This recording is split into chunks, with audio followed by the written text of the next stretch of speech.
사랑하는 기쁨의 교회 성도 여러분, 안녕하세요. 오늘은 다같이 고린도후서 5장 11절에서 21절까지의 말씀을 함께 묵상하겠습니다. 우리는 주의 두려우심을 알므로 사람들을 권면하거니와 우리가 하나님 앞에 알려졌으니 또 너희 양심에도 알려지기를 바라노라. 우리가 다시 너희에게 자천하는 것이 아니요 오직 우리로 말미암아 자랑할 기회를 너희에게 주어 마음으로 하지 않고 외모로 자랑하는 자들에게 대답하게 하려는 것이라. 우리가 만일 미쳤어도 하나님을 위한 것이요 정신이 온전하여도 너희를 위한 것이니 그리스도의 사랑이 우리를 강권하시는도다. 우리가 생각하건대 한 사람이 모든 사람을 대신하여 죽었은즉 모든 사람이 죽은 것이라. 그가 모든 사람을 대신하여 죽으심은 살아있는 자들로 하여금 다시는 그들 자신을 위하여 살지 않고 오직 그들을 대신하여 죽었다가 다시 살아나신 이를 위하여 살게 하려 함이라. 그러므로 우리가 이제부터는 어떤 사람도 육신을 따라 알지 아니하노라. 비록 우리가 그리스도도 육신을 따라 알았으나 이제부터는 그같이 알지 아니하노라. 그런즉 누구든지 그리스도 안에 있으면 새로운 피조물이라. 이전 것은 지나갔으니 보라 새 것이 되었도다. 모든 것이 하나님께로 써놨으며 그가 그리스도로 말미암아 우리를 자기와 화목하게 하시고 또 우리에게 화목하게 하는 직분을 주셨으니 곧 하나님께서 그리스도 안에 계시사 세상을 자기와 화목하게 하시며 그들의 죄를 그들에게 돌리지 아니하시고 화목하게 하는 말씀을 우리에게 부탁하셨느니라. 그러므로 우리가 그리스도를 대신하여 사신이 되어 하나님이 우리를 통하여 너희를 권면하시는 것 같이 그리스도를 대신하여 간청하노니 너희는 하나님과 화목하라. 하나님이 죄를 알지도 못하신 이를 우리를 대신하여 죄로 삼으신 것은 우리로 하여금 그 안에서 하나님의 의가 되게 하려 하심이라. 아멘. 우리가 계속해서 고린도후서 말씀을 함께 묵상하고 있습니다. 우리가 어제의 말씀 고린도후서 4장 7절에서 15절까지의 말씀을 통해 질그릇 같은 우리의 연약함 가운데 하나님의 능력이 드러난다라는 것을 함께 나누었죠.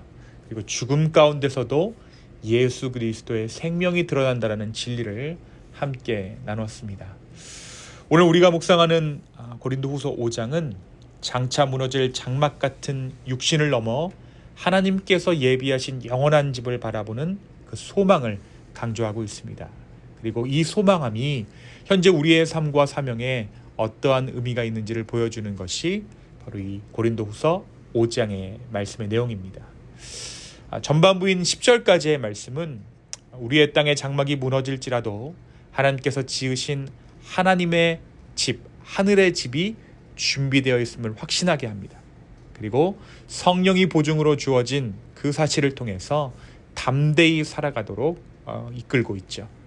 그러므로 우리는 몸으로 있든지 떠나든지 주를 기쁘시게 하는 삶을 살아야 한다라고 바울은 이야기합니다. 장차 그리스도의 심판대 앞에 서서 행한 대로 심판을 받게 될 것을 기억하라라고 바울은 이야기합니다. 오늘 본문인 고린도후서 5장 11절에서 21절을 살펴보면 바울은 주의 두려우심을 알기에 사람들을 권면한다라고 말하고 있죠. 그리고 더 나아가 그의 사역은 사람을 기쁘게 하는 것이 아니라 하나님 앞에서 진실하게 행하는 것임을 밝히고 있습니다. 자신의 사역의 동기를 고린도 교인들에게 말하고 있는 거예요. 그런데 중요한 것이 있죠. 중요한 것은 바울이 하나님 앞에서 이 진실하게 행할 수 있는 중심 동기가 그리스도의 사랑이라는 거예요. 오늘 말씀 14절입니다. 그리스도의 사랑이 우리를 강권하시는도다. 다른 어떠한 것이 그를 하나님 앞에서 살게 하는 것이 아니라 그리스도의 사랑이 우리를 하여금 하나님 앞에 살게 한다라고 바울은 말합니다. 두려움과 떨림이 아니라 그 사랑에 대한 반응으로 우리가 그리스도 앞에 서 있다라는 것이에요. 그리스도의 죽으심은 모든 사람을 위한 것이며 따라서 그분 안에서 사는 사람은 이제 자기 자신을 위해 살지 않고 대신 죽으셨다 살아나신 주님을 위해 살게 된다라고 바울은 역설합니다. 삶의 목적이 바뀐다라는 거예요. 그는 이어서 이렇게 말하죠. 이제 우리는 아무도 육신을 따라 알지 않습니다. 이 말은 단순히 겉모습이나 세상적인 기준으로 사람을 평가하지 않는다. 나도 평가받지 않는다라는 의미입니다. 이전에는 출신, 학력, 사회적 지위, 그리고 외모 같은 육적인 기준으로 사람을 보았고 나 역시도 그것으로 인해 판단받았지만 이제는 그리스도의 시선으로 타인을 바라보고 나 자신도 바라본다라는 것이에요. 예수님조차도 세상 사람들은 나사렛 출신 몫으로만 알았지만 바울은 이제 그분을 하나님의 아들, 구원자로 고백하고 있습니다. 그러면서 바울은 이렇게 선포합니다. 그리스도 안에 있으면 새로운 피조물이다. 이것은 존재 자체가 변화됐다라는 선포입니다. 단순히 성격이 조금 좋아졌다거나 습관이 고쳐졌다라는 그러한 수준이 아닙니다. 하나님께서 창조 때에 무에서 유를 창조하신 것처럼 전혀 새로운 존재로 우리를 빚어주셨다라는 의미입니다. 그래서 오늘 말씀 가운데 이전 것은 지나갔다라는 말의 의미는 옛 죄와 과거의 실패, 정죄와 낙인이 더 이상 우리를 규정하지 못한다라는 뜻입니다. 보라 새 것이 되었다라는 말은 지금 여기서부터 새로운 정체성과 삶의 방향을 부여받았다라는 선언입니다. 그러니까 그리스도 안에 있다라는 것은 과거의 나와 단절되고 하나님의 은혜로 완전히 새로운 존재가 되는 것을 의미합니다. 우리가 여전히 똑같은 환경에서 살아가고 있더라도 이제는 새로운 눈으로 보고 새로운 마음으로 반응하며 새로운 목적을 가지고 살아가게 되는 것입니다. 마지막으로 바울은 이 예수 그리스도의 복음을 선포하고 있죠. 21절의 말씀입니다. 하나님이 죄를 알지도 못하신 이를 우리를 대신하여 죄로 삼으신 것은 우리로 하여금 그 안에서 하나님의 의가 되게 하려 하심이라. 사랑하는 성도 여러분, 오늘 이 말씀은 우리에게 무엇을 말해주고 있습니까? 먼저 오늘 말씀은요, 우리의 삶의 동력이 새롭게 되었다는 사실을 가르쳐주고 있습니다. 이제 우리의 삶을 움직이는 원동력은 죄책감이 아닙니다. 열등감도 아닙니다. 끝없는 비교와 경쟁심도 아닙니다. 심지어 억눌린 의무감이나 투쟁심도 아닙니다. 오늘 바울은 선포합니다. 우리의 삶의 동력은 오직 그리스도의 사랑이다라는 거예요. 그리스도의 사랑이 우리를 강권하시는도다. 이 사랑이 우리를 붙잡고 우리를 일으키며 우리를 새로운 길로 이끌어 가신다라는 것입니다. 그리고 이 사랑 안에서 우리는 새로운 피조물이 되었습니다. 더 이상 과거의 실패와 죄로 우리가 규정되는 것이 아니라 하나님의 의로 덧입혀진 존재로 살아갑니다. 그런 자들에게 주어진 직분이 있죠. 그것은 바로 화목하게 하는 직분입니다. 하나님과 화목하고 사람들 사이의 화평을 이루는 것, 그것이 바로 하나님의 사랑 안에, 예수 그리스도의 사랑 안에 살아가는 자들에게 주어진 직분인 것입니다. 세상은 여전히 분열과 갈등, 경쟁으로 가득하지만 교회는 그 한가운데서 화해를 선포하는 대사로 부름받았습니다. 사랑하는 성도 여러분, 오늘 이 아침 나의 삶을 이끄는 힘의 동력을 점검하는 이 아침 되기를 소망합니다. 내 삶의 힘의 동력은 무엇입니까? 죄책감입니까? 열등감입니까? 아니면 억눌린 의무감입니까? 아니면 주님의 십자가 사랑입니까?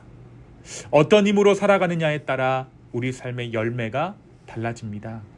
우리의 삶을 붙드는 동력이 오직 예수 그리스도의 사랑임을 기억할 때 우리는 그 사랑의 열매를 맺게 될 것입니다. 그 사랑에 이끌려 새로운 피조물로 화평의 대사로 살아가는 저와 여러분 되기를 예수님의 이름으로 축원합니다. 두 번째, 오늘 말씀에서 바울은 완전한 복음을 선포하고 있습니다. 하나님이 죄를 알지도 못하신 이를 우리를 대신하여 죄로 삼으신 것은 우리로 하여금 그 안에서 하나님의 의가 되게 하려 하심이라 라고 바울은 역설하고 있죠. 이 말씀은 복음의 핵심을 가장 압축적으로 보여주는 구절이라고 할 수 있습니다. 예수님은 죄를 전혀 모르시는 분이셨습니다. 그러나 하나님은 그분을 우리의 자리, 곧 죄인의 자리에 세우셨습니다. 십자가에서 예수님은 죄가 없으셨지만 죄인처럼 취급되셨고 우리가 받아야 할 심판과 저주를 대신 받으셨습니다. 그 결과가 무엇이라고 바울은 이야기합니까? 바로 우리가 그리스도 안에서 하나님의 의가 되었다라는 것입니다. 우리가 의로운 행위를 해서 우리가 의롭게 된 것이 아니라, 하나님의 의가 된 것이 아니라 예수 그리스도의 순종과 희생 때문에 하나님께서 우리를 의롭게 하셨다라는 거예요. 여기서 바울이 말하는 하나님의 의는 단순히 도덕적으로 조금 나아진 상태가 아닙니다. 하나님 앞에서 완전히 받아들여지고 자녀로 여겨지는 새로운 신분을 의미합니다. 더 이상 정죄의 대상이 아니라 의롭다 하심을 받은 새로운 존재가 된 것입니다.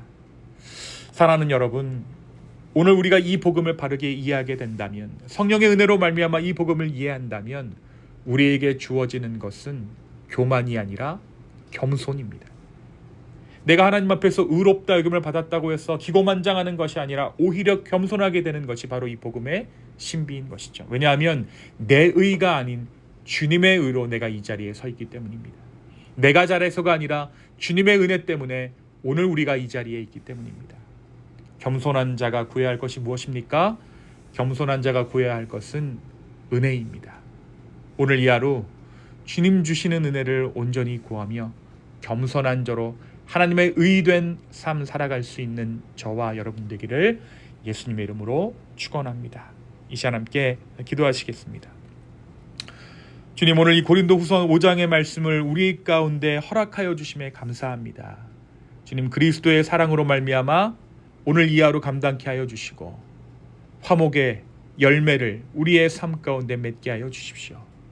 또한 우리가 예수 그리스도의 복음을 알아 겸손한 자로 주의 은혜 구하며 이 하루 순간순간을 감당할 수 있도록 성령님 역사하여 주시옵소서. 주님 감사합니다. 이 모든 말씀 예수님의 이름으로 기도하였습니다. 아멘.